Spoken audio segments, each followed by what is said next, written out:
সাংবাদিক নামের কুলাঙ্গার, তারা এদেশের দেশপ্রিয় মানুষের বিরুদ্ধে ষড়যন্ত্রে লিপ্ত হয়েছে। সত্যিকার অর্থে এই 54 বছর আমরা এই বিজয় উৎসব পালন করতে পারিনি।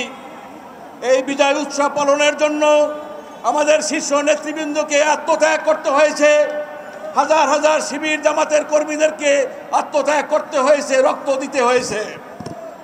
এরপরেই আজকে আমরা বৈষম্যবিরোধী ছাত্র জনতার আন্দোলনের মধ্য দিয়ে সত্যিকার আমরা স্বাধীন বাংলাদেশ পেলাম।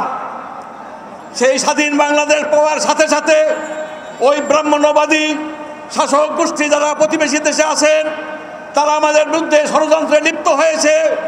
এদেশে বসবাস করে একদল সাংবাদিক নামের কুলাঙ্গার, তারা এদেশের দেশপ্রিয় মানুষের বিরুদ্ধে ষড়যন্ত্রে লিপ্ত হয়েছে, প্রতিনিয়ত মিথ্যাচার করছে।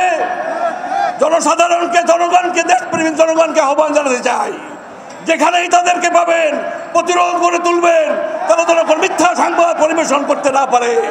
আমাদেরকে স্বাধীনতা আমরা অর্জন করেছি, সেই স্বাধীনতার জন্য আমাদের শীর্ষ নেতৃবৃন্দ জীবন দিয়েছে।